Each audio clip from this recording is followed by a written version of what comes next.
The morning started quietly, like every other. Claire Thompson sat at the edge of her bed, holding a cup of coffee that had already gone cold. Her husband Michael had left early for work as usual, same gray suit, same briefcase, same silence. They had been married for 15 years, and though their house still felt full, the warmth between them had slowly thinned, like sunlight fading through fog. Claire didn't remember when things had changed. Maybe after Michael's promotion, when he started working late and answering calls during dinner. Maybe when their daughter moved out for college, leaving the house too quiet, the rooms too still. Or maybe it was Claire herself, lost somewhere between the woman she used to be and the one staring back in the mirror now. That afternoon, she walked across the small suburban neighborhood in Seattle where they lived. The air smelled of rain and pine. She paused at the mailbox, then at the sound of a familiar voice calling her name. "Claire, you forgot your umbrella again." A warm voice said. It was Ethan Parker, their neighbor who lived 2 houses down. He was younger than her by nearly 10 years, a freelance architect who worked from home. Claire smiled, though it was a faint, uncertain smile. "Seems I always do," she said. Ethan walked toward her, holding out her forgotten umbrella with that boyish grin that always carried an easy kind of kindness. "Can't let you melt in the rain," he joked. That line, light and harmless, made her laugh for the first time in weeks. Over the next few days, their conversations became routine. Small talk by the fence, a wave from across the driveway, then longer chats about books, music, and life, things she hadn't talked about in years. Ethan had that rare way of listening, like he was actually hearing her. It wasn't love, not yet. It was attention. And for a woman who had spent years feeling invisible in her own home, attention felt like sunlight on frozen ground. One evening, as the rain beat softly against the windows, Michael called to say he'd be staying late at the office again. Claire didn't even question it anymore. She just hung up, looked around the empty house, and felt the weight of silence pressing against her. That's when her phone buzzed. It was Ethan. "Storm's pretty bad. You okay over there?" She stared at the message for a long time before replying. "Yeah, just quiet, that's all." A moment later, another message came through. "You want some company? I just made coffee." Claire hesitated. She looked at the clock, 8:12 p.m. The rain was heavy now, wind whispering through the trees outside. She told herself it was just coffee. Just 2 neighbors keeping each other company while the storm passed. When she stepped into Ethan's house, the warmth hit her immediately. The smell of roasted coffee beans, soft jazz playing in the background, the glow of a single lamp near the couch. It felt lived in, not perfect, but alive. Ethan smiled as she entered. "Glad you made it. Didn't want you sitting alone all evening." They talked for hours. About work, about growing up, about dreams that had somehow gotten smaller with time. She told him about her painting hobby, about how she used to paint sunsets before life got busy. He told her about his travels, the places he wanted to see again someday at some point. Claire realized how close they were sitting. Their shoulders almost touched. The moment was quiet, not charged, not inappropriate, just as still. Breathless awareness that something inside her was changing. She stood up suddenly, her heart beating faster than she expected. "I should probably get going," she said softly. Ethan nodded but didn't move. His eyes met hers, not demanding, not pulling, just there, steady, gentle. "You're always welcome here, Claire. I mean that." She smiled, though her throat felt tight. "Thank you," she whispered before stepping into the rain again. Back home, she leaned against the door and closed her eyes. She didn't know what she was feeling. Guilt, maybe, but also a strange sense of being seen again. For years, she had been the woman who made dinners, paid bills, listened to updates about meetings she didn't understand. Tonight, for the first time in a long while, she had talked about herself. The next day, everything felt different. When Michael came home, he seemed distant again, distracted by something on his phone.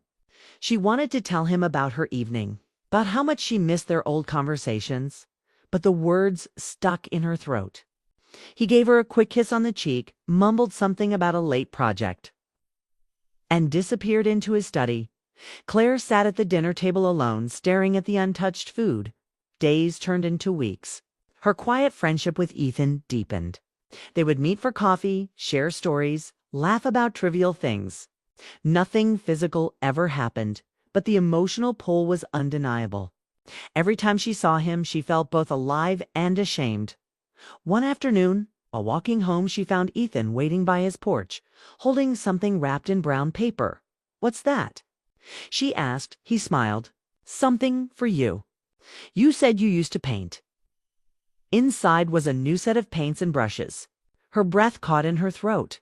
No one had remembered that about her, not even Michael. "I thought maybe you'd like to start again," Ethan said simply. Claire felt tears burn at the corners of her eyes. "You didn't have to. I wanted to," he interrupted softly. That night, she sat in her small home studio, a corner room she hadn't entered in years, and started painting again. Colors flowed across the canvas like she had never stopped. And all the while, she thought of Ethan's quiet smile, his words. The way he made her feel understood. She knew she was walking a dangerous line. There was no denying it. But part of her couldn't pull back anymore. Then, one evening, everything began to shift. Michael came home early. That alone was unusual. He placed his keys on the table and looked at her with an expression she hadn't seen in years. Not anger, not suspicion, but curiosity. "You've been smiling more lately," he said quietly. She froze. "Have I?" "Yeah," he said. "It's nice. I just hope, whatever's making you happy, it's not something I should worry about." Claire's breath caught. He wasn't accusing her, but something in his tone told her he felt the distance between them. That night, as she lay awake, her mind raced. She didn't know what hurt more, her longing for Ethan or the guilt she felt toward Michael, who had once been the love of her life. The next day, when she saw Ethan again, something unspoken passed between them. A knowing glance that carried both warmth and warning. "Maybe we should take a break," she whispered. He looked at her with understanding. "If that's what you need." But even as she said the words, she knew her heart was already tangled in something deeper than friendship. And she had no idea that soon everything she had been hiding would come crashing into the open. The following week felt unusually heavy for Claire. The house seemed colder, the days longer, and every sound echoed in the stillness. She had promised herself she would stay away from Ethan, not because she didn't care, but because she cared too much. The line between friendship and something more had blurred. And she could feel her conscience tugging at her heart. Michael, however, barely noticed the change. He was buried in his work again, his evenings spent answering calls or typing late into the night. Claire tried to bridge the gap to start small conversations, but his distracted replies made a retreat further into silence. They had become polite strangers living under the same roof, pretending that routine meant closeness. One rainy afternoon, while rearranging the bookshelf, Claire found an old photo album. The pictures showed her and Michael on their honeymoon, laughing, sunburned, happy. She traced the edge of the photo with her fingers and felt a wave of sadness wash over her. They used to have everything: laughter, hope, dreams. Somewhere along the years they had simply stopped seeing each other. That evening, as she sat by the window, her phone buzzed again. "How are you holding up?" Her heart tightened. She had deleted their previous chats, hoping to start fresh. But his message pulled her right back into the comfort she had been missing. She typed, then erased her words several times before replying. "I'm fine. Just thinking too much, I guess." A minute later, his reply came. "I miss our talks. They made my days better." Claire stared at the screen. It was simple, harmless even, but the honesty in his words pierced through her. She hadn't heard anyone say something like that to her in years. Without meaning to, she found herself typing back, "Me too." The next morning, she saw him in his yard fixing a loose fence post. She wanted to walk by without stopping, but he looked up and smiled, and something inside her melted. "Morning," he said. "Looks like the rain finally gave us a break." "Yeah," she replied, her voice softer than she intended. There was a pause, not awkward, but full of unspoken words. Then he said quietly, I'm sorry if I made things complicated. That wasn't what I wanted. Claire shook her head. You didn't. I needed to remember who I was again. You helped me do that. He smiled faintly. Then maybe it wasn't all wrong. This was the kind of conversation that lingers, gentle, unfinished. And even though she turned to walk away, she could still feel his eyes on her, kind but full of something deeper. Over the next few days, Claire tried to focus on her life. She started painting again, joined a local art group, and even began cooking new recipes she hadn't tried in years. Michael noticed the small changes, though he didn't know what to make of them. You seem different lately, he said one evening as they sat at dinner. Claire looked up from her plate. Different how? He hesitated, then smiled slightly. Happier, lighter. She wanted to tell him that she had found pieces of herself again, that it wasn't another person giving her happiness, but the courage to rediscover her own life. But she stayed quiet. I guess I'm just trying to do things I love again, she said softly. Michael nodded. That's good. I'm glad. But deep down, Claire could sense something else in his tone. Suspicion, perhaps, or curiosity. It wasn't anger, but it was awareness. He could feel that something had shifted, even if he couldn't name it. One afternoon, Michael came home earlier than usual. He looked around the house, as if noticing for the first time that things had changed. The smell of fresh paint from her art room. The quiet hum of soft music playing from the kitchen. The way Claire moved around with an energy he hadn't seen in years. Who have you been spending time with? He asked casually, though his voice carried a weight that made Claire pause. She turned, surprised. What do you mean? I just mean, you seem to have someone inspiring you again. I don't know if that's good or bad, he said. Claire swallowed hard. I joined a painting group. Maybe that's it. He nodded, but the look in his eyes told her he didn't believe her completely. That night, she couldn't sleep. The guilt began to grow heavier, even if nothing physical had happened. She knew her heart had crossed boundaries she couldn't deny. The next day, she decided to go for a walk to clear her mind.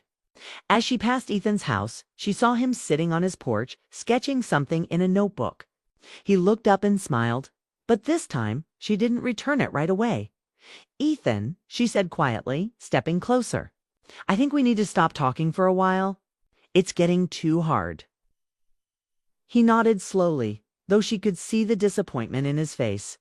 If that's what you need, he said gently.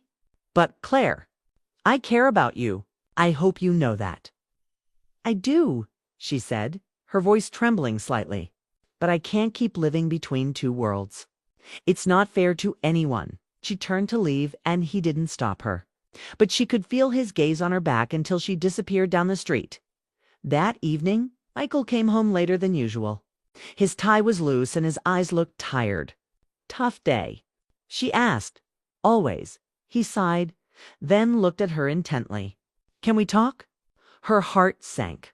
Of course. He hesitated, then said, I know something's been going on, Claire. I don't know what it is exactly, but I feel it. You're distant, distracted.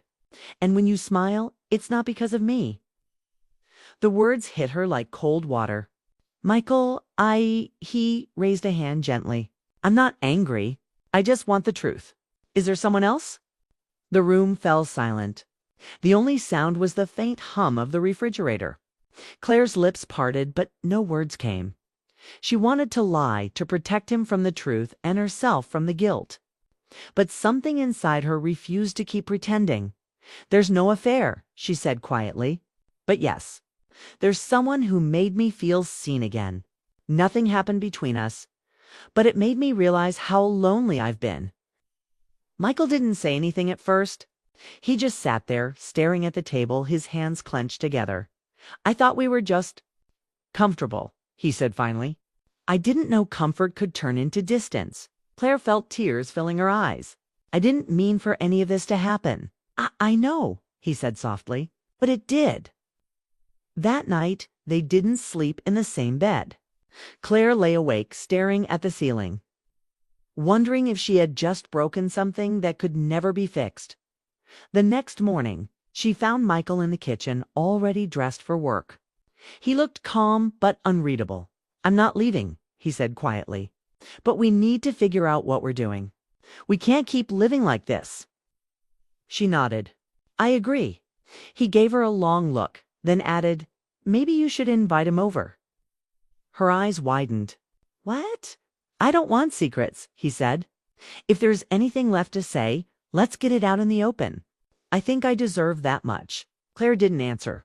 Her hands trembled as she poured herself a cup of coffee. She wasn't sure if she was terrified or relieved.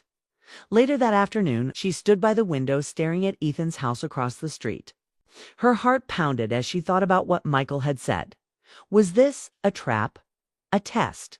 Or maybe, just maybe, it was his way of confronting the truth without anger. By evening, she made a decision. She would face it. All of it. She walked across the street, knocked on Ethan's door, and when he opened it, she said quietly, we need to talk. All three of us. Ethan's expression shifted from confusion to concern. Claire, what's going on? Michael knows, she said simply, and he wants to talk. He hesitated, then nodded. Okay, if that's what you want. As she turned back toward her house, her heart raced with a mix of dread and strange relief. She didn't know what would happen next, forgiveness, heartbreak, or something in between, but she knew one thing for sure.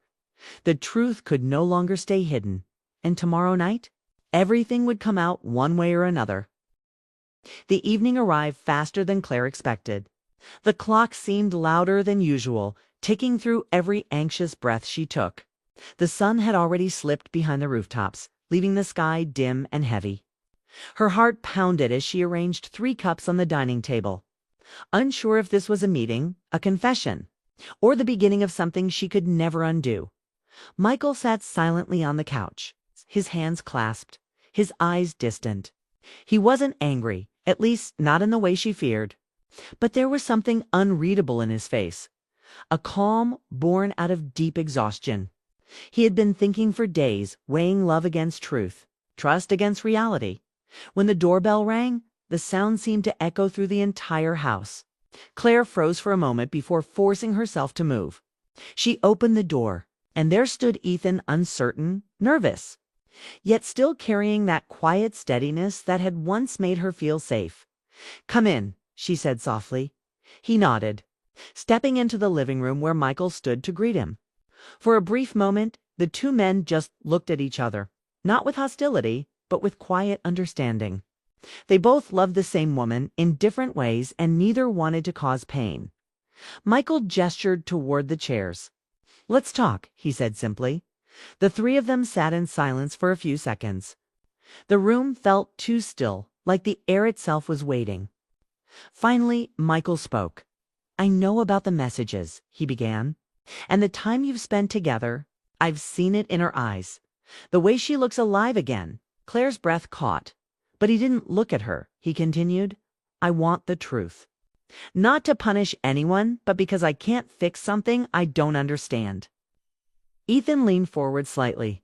"Michael, nothing happened that you should feel betrayed by. We talked, we shared moments, but it never crossed a line." Michael's expression didn't change. "But you care for her." Ethan nodded. "Yes, I do." The honesty hung heavy in the room. Claire's heart ached, hearing it spoken aloud.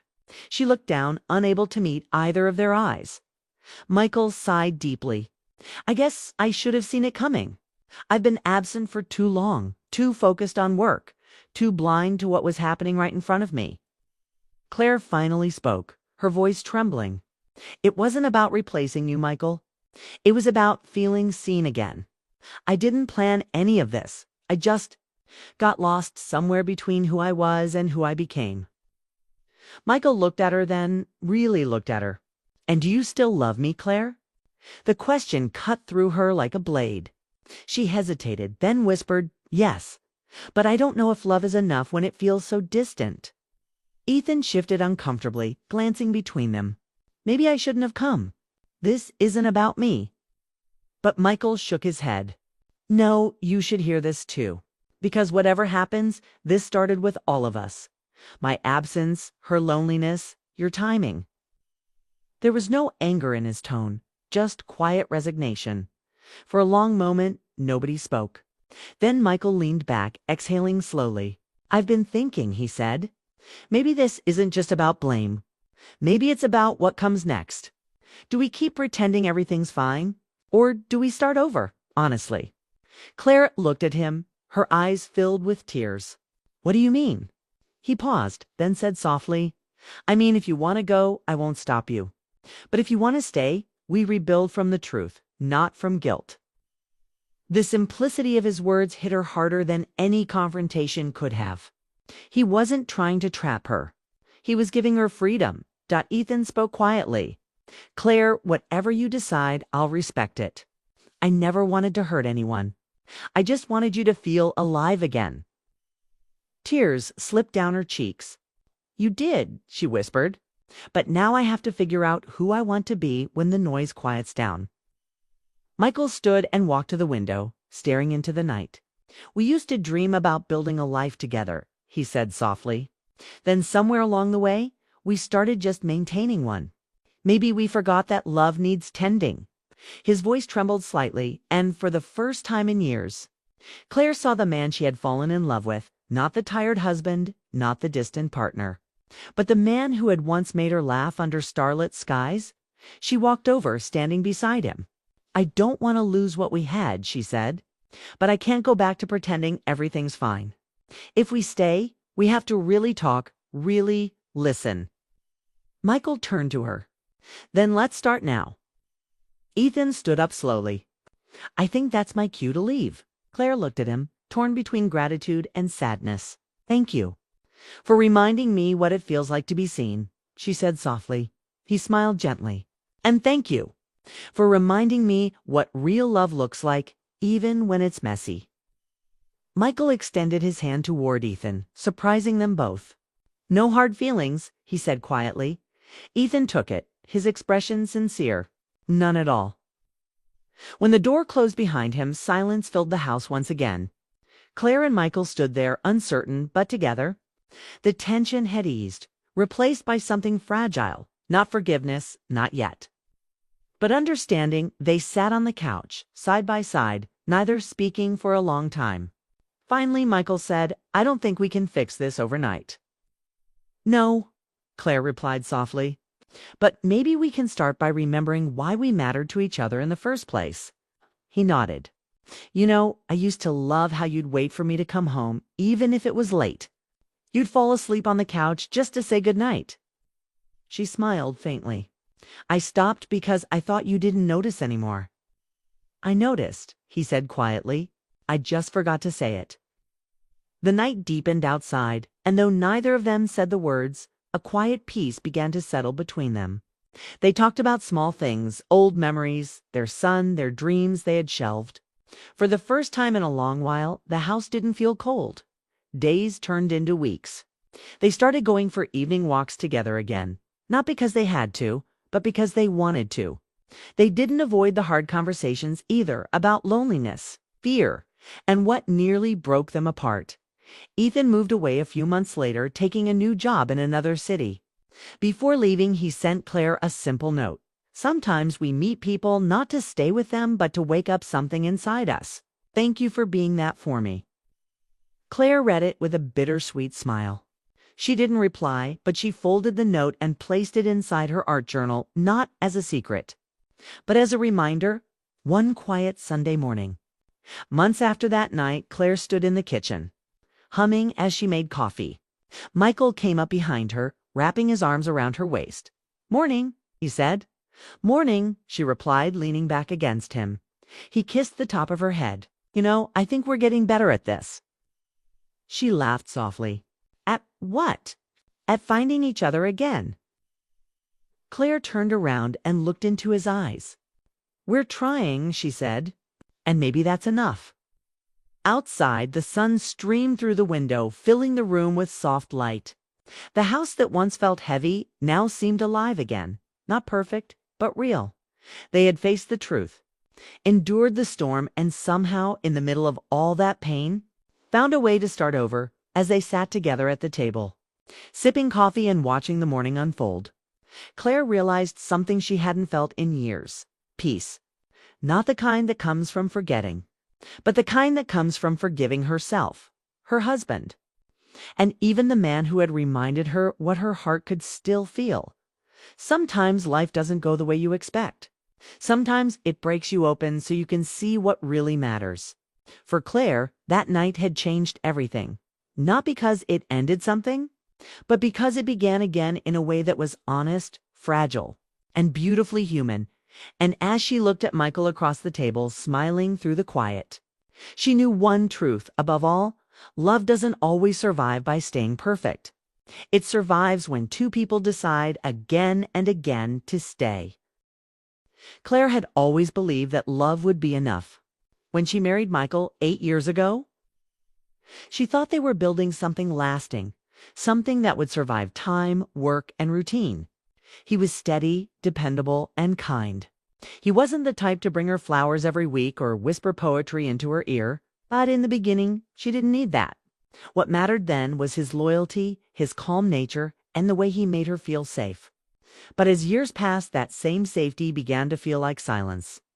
Their life in Seattle looked perfect to everyone else. They had a cozy white house, 2 cars, a dog named Milo, and a steady rhythm that looked like happiness from a distance. But inside that house, Claire felt something missing, something she couldn't name out loud. Michael was still kind, still reliable, but his eyes no longer searched for her when she entered a room. Their conversations were polite, practical, and short. Did you pay the bills? What time's your meeting? Can you pick up dog food? They were partners in function, but not in feeling. Each morning followed the same pattern. Michael left early for work, leaving a kiss on her forehead, quick, distracted, half-hearted. Claire would stand by the window with her coffee, watching him drive away, feeling a strange mix of love and loneliness. She wasn't angry at him. She was just tired of being invisible. The man who once couldn't stop looking at her now barely noticed when she changed her hair or wore a new dress. It wasn't that he didn't care. It was that he had stopped seeing her. One Saturday morning, Claire woke early, determined to reconnect. She planned breakfast, pancakes, fresh berries, his favorite coffee, and wore the yellow sundress he once loved. When Michael came downstairs, she smiled brightly, hoping for a spark. "Good morning," she said softly. He looked up, smiled faintly, and kissed her cheek. "Morning, honey. Can't stay long. Big project due." Her heart sank. She tried to hide it, nodding as he grabbed his laptop bag. "We were going to walk by the lake today," she reminded him gently. "I know. I'm sorry," he said, already halfway out the door. "Next weekend, I promise." Then the door closed and his car disappeared down the street. Claire stood in the kitchen, staring at the table she'd set for 2. The pancakes grew cold, the coffee lost its steam, and she realized she was waiting for something that wasn't coming back, at least not the way it used to be, later that day. She decided to go for the lake walk alone. The path was quiet except for the soft sound of water and the laughter of children nearby. That's when she heard a familiar voice call her name. Claire. She turned and saw Daniel, her college friend, someone she hadn't seen in almost 10 years. He looked older, but his eyes were still the same, warm, kind, curious. He was jogging, and when he stopped to talk, the conversation felt natural, effortless. They walked together by the lake, talking about everything and nothing. Their old campus days. The professors they used to hate, how life had turned out so differently than they'd expected. Daniel told her about his divorce, how he'd moved back to Seattle to start over. There was something about the way he spoke, open, honest, not afraid to be vulnerable, that made Claire feel seen again. He asked her about her art, something Michael hadn't mentioned in years. "Do you still paint?" he asked. She laughed quietly. "I used to. I guess I ran out of inspiration." Daniel smiled. "You never ran out. You just stopped looking for it." That line stayed with her long after they said goodbye. When she got home, she sat by the window with her cup of tea, thinking about that sentence. Stop looking for it. It wasn't just about painting. It was about everything. She'd stopped looking for joy, for warmth, for herself. That night, when Michael came home, she told him about running into Daniel. He nodded absently, scrolling through his phone. "That's nice," he said, not even looking up. She studied his face, wondering if he even noticed how far apart they'd become. "Do you ever think we've changed?" she asked softly. He finally looked at her, confused. "Changed? What do you mean?" She shook her head and smiled faintly. "Never mind." Days went by, and Claire began to see Daniel more often. Sometimes by accident, sometimes not. He'd wave at her from across the coffee shop, stop to chat in the grocery store, or text her a funny photo from their college days. It started small, innocent, but each conversation made her feel lighter, more alive. For the first time in years, someone was paying attention to her laughter, her thoughts, her dreams. One afternoon, they met for coffee. "You seem different," Daniel said. "More like the Claire I remember." She smiled shyly. "Maybe you're just remembering me wrong."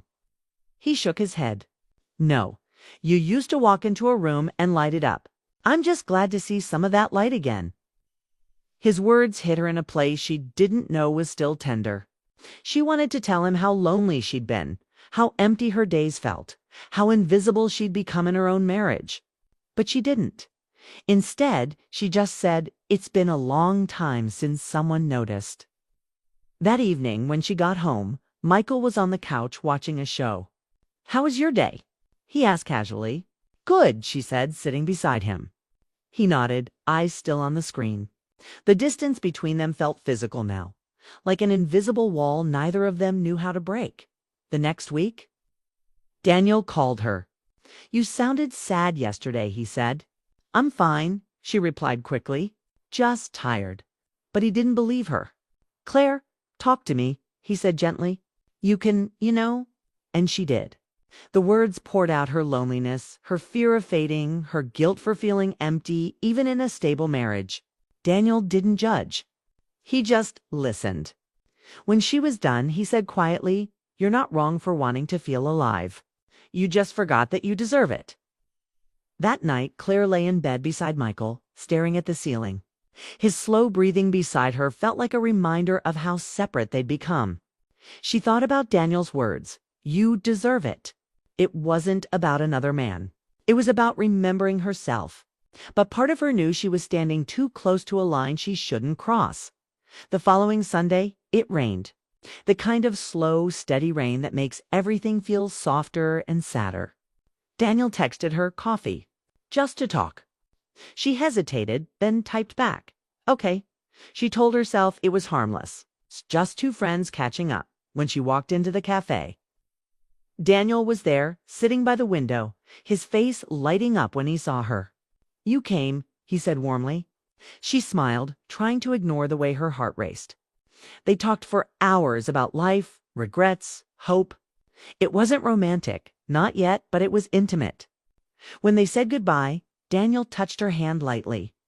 "You're stronger than you think," he said. Walking home, Claire couldn't stop replaying that moment. It wasn't about the touch. It was about how it made her feel seen.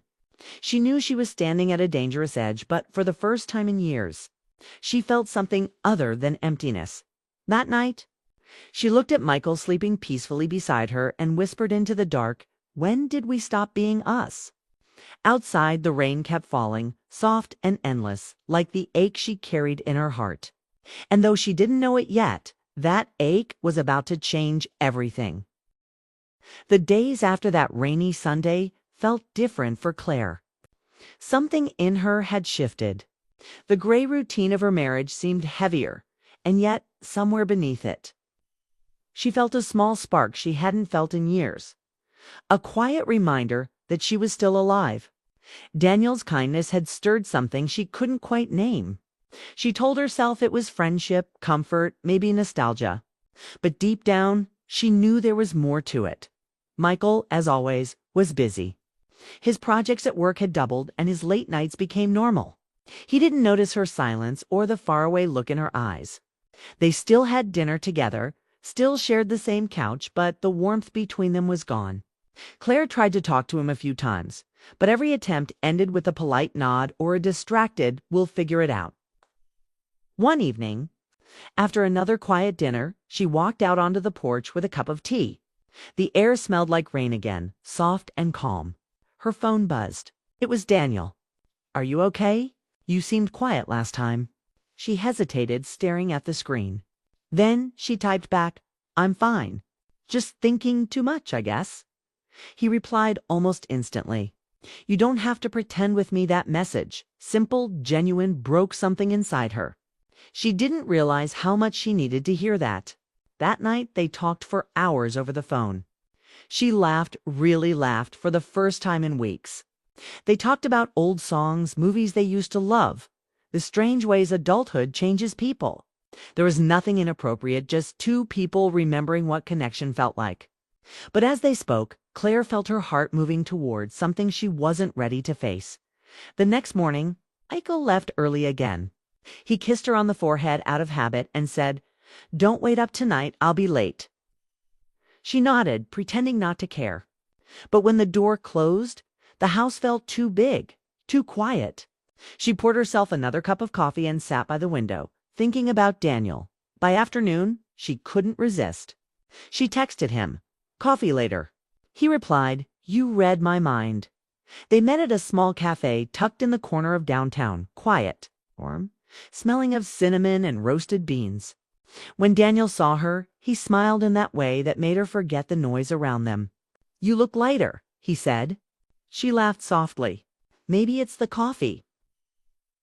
They talked for hours again, about everything, his new photography work, her half-finished art pieces, the loneliness that hides behind daily life.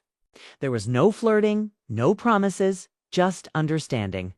But that understanding was dangerous, because it filled the space where her marriage had gone silent. When it started to get dark, Daniel walked her to her car. The street lights glowed softly around them.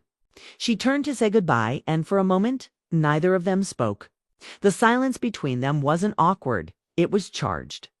Daniel finally said, "I don't want to make things complicated for you." "You're not," she said quietly. "You're just reminding me what it's like to feel heard." Smiled sadly. "I hope that's a good thing." "It is," she whispered. That night, Claire couldn't sleep. She lay awake thinking about every word, every glance. She wasn't doing anything wrong, at least not yet, but the emotional pull was strong. She knew she should pull back, but she didn't want to. Because for the first time in years, she felt seen, valued, alive. Over the next few weeks, she and Daniel saw each other often. Walks at the park, long talks at the cafe, quiet moments that felt innocent but carried an unspoken weight. She told him about her art again, and he encouraged her to start painting. One day, he brought her a small set of brushes and a canvas. "For when you remember who you are," he said. It was such a simple gift, but it made her tear up. "You don't know how much this means to me," she whispered. "I think I do." He replied softly. That evening, she set up her paints again. The smell of acrylics filled the room, and she felt like herself for the first time in years. When Michael came home, he noticed the easel in the corner. "You're painting again?" he asked, sounding surprised. She nodded. "Yeah, I missed it." He smiled faintly. "That's good." Then he went back to checking his emails. That short exchange made her realize something. Painful. Michael wasn't cruel or careless. He had just stopped trying. Somewhere along the years, their marriage had turned into a pattern of comfort and silence. And she had accepted it until Daniel reminded her not to. One afternoon, while shopping for groceries, Claire ran into a mutual friend of hers and Michael's. "You two still doing date nights?" The friend asked cheerfully. Claire froze. "Date nights," she repeated. The friend laughed. "You used to do them every month. You made the rest of us jealous?" Claire smiled awkwardly. "Oh, that was a long time ago." That night, she brought it up to Michael. "Remember when we used to go out, just us?" she asked. He looked up from his laptop. "Yeah, that was fun. We should do it again." He hesitated. "Maybe next month?"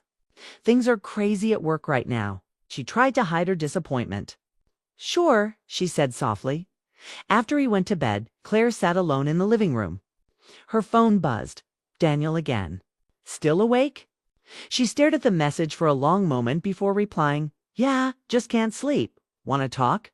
he asked, And just like that, she found herself on the phone again, laughing quietly, sharing stories. He told her about a trip he wanted to take to the coast. The ocean, the cliffs, the sound of the waves. "You'd love it there," he said. "It's peaceful. Feels like the world stops for a while." She imagined it, standing by the ocean, the wind in her hair, the sound of waves instead of silence. "Maybe someday," she said. Danielle hesitated. "Maybe sooner than someday." There was a pause, one filled with meaning they both understood but didn't name. "Daniel," she began softly. "We shouldn't. I know," he said quickly. "I just care about you too," she whispered. That night, Claire cried quietly into her pillow. Not because she had done something wrong, but because she was standing between two versions of herself, the one who had settled for safety and the one who longed for something more. The next morning, Michael noticed her red eyes. "You okay?" he asked. She nodded. "Just didn't sleep well." He smiled faintly. "You worry too much." Then he kissed her forehead and left for work. His kiss felt like a habit, not a gesture. And Claire realized she couldn't live on habits anymore. That afternoon, she drove to Daniel's studio, a small, sunlit space filled with photos and canvases. When he saw her, he smiled, surprised. "Didn't expect to see you today." "I didn't expect to come," she admitted. He offered her coffee. And they talked, but the air between them felt heavier, more fragile. After a long silence, Daniel said, "Claire, if this is too much, tell me to stop." She looked at him, her eyes soft but steady. "You've done nothing wrong. You've just reminded me what I was missing." Daniel sighed. "And that's the problem, isn't it? Because I don't want to be the reason you break something that still matters." Her voice trembled. "I don't even know if it does matter anymore." That confession hung in the air. Neither of them moved, but both felt the pull. Not just of attraction, but of emotional need, of two people who had spent too long being unseen. Claire stood, tears filling her eyes. "I should go," she whispered. Daniel nodded. "I'll be here if you need to talk." When she drove home, she could barely see through the blur of tears. The city lights shimmered through the windshield, each one reflecting a question she didn't know how to answer. That night, she stood in front of the bathroom mirror, looking at her reflection, tired, older, but somehow softer too. She didn't know what tomorrow would bring, but she knew one thing for sure. She couldn't keep living halfway. Between truth and longing, as she turned off the light and walked toward the bedroom, she glanced at Michael sleeping soundly, unaware of the storm inside her heart, and for the first time in years, Claire whispered a prayer, not for love, not for forgiveness, but for clarity. Because something had to change. Something always does. The days that followed were heavy for Claire. She moved through her home like a shadow, doing all the usual things, cooking, cleaning, smiling when needed. But inside, her heart was full of noise. Every thought pulled her in two directions. One side told her to fix her marriage, to remember the vows she had made. The other whispered that she deserved to feel alive again. Michael stayed the same, polite, calm, but distant. He didn't notice that she barely spoke at dinner or that her laughter was gone again. One night, while he worked late in his office, she stood outside the door listening to the sound of his typing. She realized that even though they lived under the same roof, they had become strangers. The next morning, she sat in her car outside Daniel's studio, gripping the steering wheel. She hadn't planned to go, but her heart had led her there. When he saw her walk in, he put down his camera, his eyes soft but guarded. "I wasn't sure you'd come back," he said. "I wasn't sure either," she admitted. "But I needed to talk." He nodded, waiting. "I can't keep doing this," she said quietly. "I can't live between two worlds. I feel guilty all the time, even when we're just talking. But I also can't pretend that what I feel isn't real." Daniel took a deep breath. "I don't want to hurt you, Claire. You don't owe me anything, but you deserve to be happy wherever that is." She looked at him, tears forming. "You've been the only one who made me feel like I mattered. That's not something I can forget." Daniel stepped closer, his voice gentle. "Then don't forget. Just make sure that whatever choice you make, it's yours. Those words stayed with her. That night, Claire sat at the kitchen table, staring at the clock. It was almost midnight when Michael walked in. He looked exhausted. "You're still up?" he asked. "I wanted to talk," she said. He set his briefcase down and sat across from her. "About what?" "Us," he sighed, rubbing his temples. "Claire, can this wait until morning? I've had a long day." "No," she said firmly. "It can't." He looked at her, surprised by her tone. "Okay, what's going on?" Her hands trembled slightly, but her voice was steady. "We don't talk anymore. We don't laugh. We don't even see each other. I keep waiting for something to change, but it never does." Michael frowned. "You think I don't care? I've been working so hard for us." "I know you have," she said softly. "But in all that work, you lost sight of me. Of us." He leaned back, silent. "I'm not blaming you," she continued. "I let it happen too. I stopped fighting for what we had. But I can't live like this anymore. Like we're just two people sharing a house." Michael looked at her for a long time, his expression unreadable.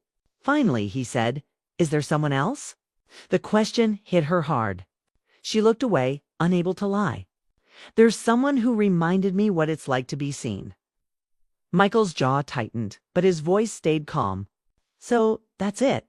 You found someone new?" Tears filled her eyes. "No. I found myself because of him, yes.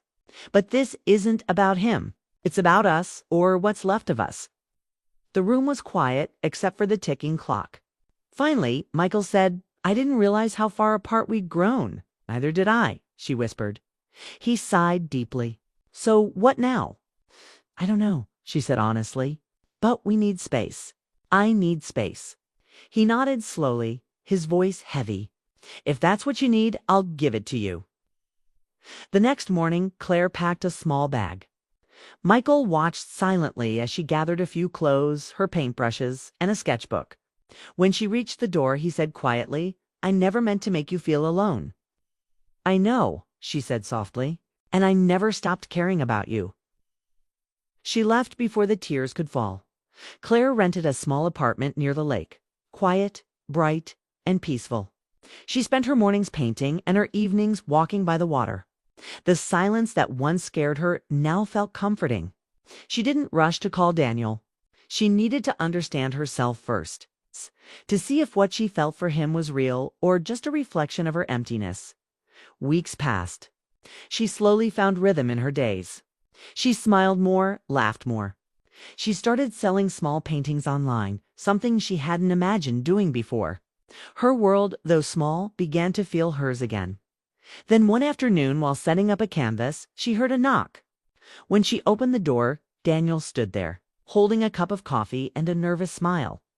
"I wasn't sure if you wanted to see me," he said. "I wasn't sure either," she replied, but she smiled faintly. "Come in." Looked around the small apartment.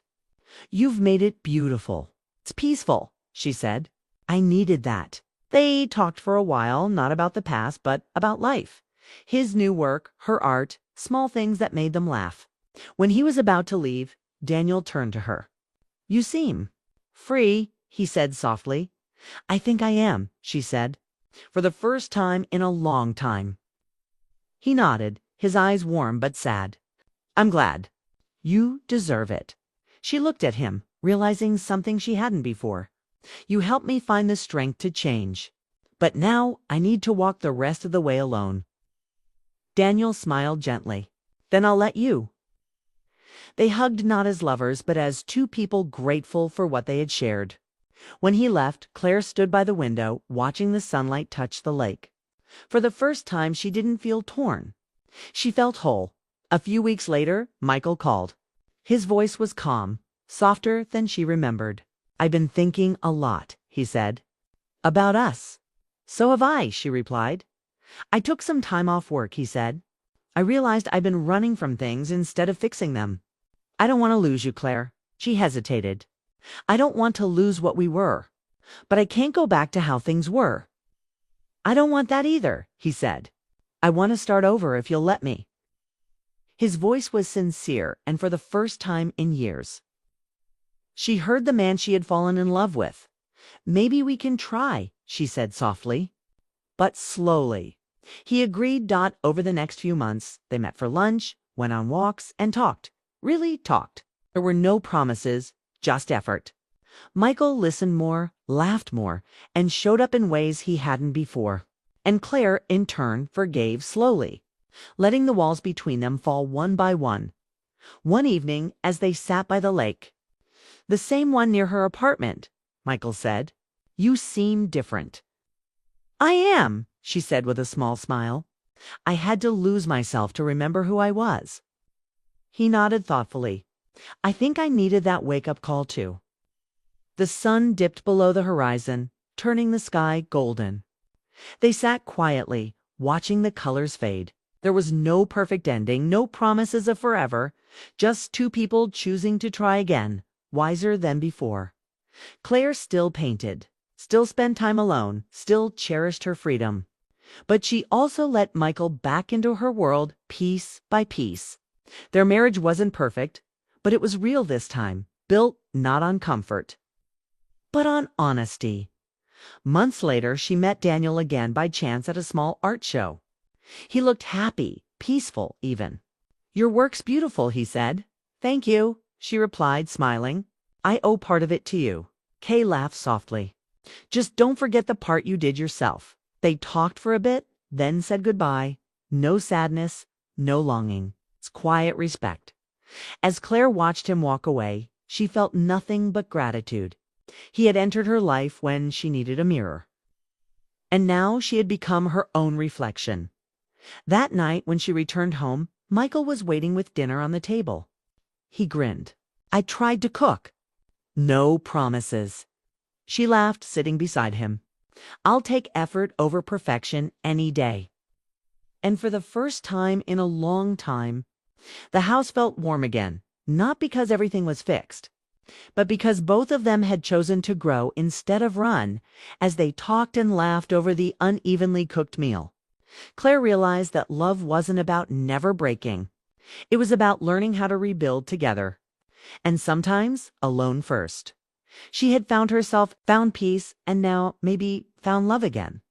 Not the kind that sweeps you away, but the kind that stays when the storm is over. And in that quiet evening light, Claire finally knew she was home.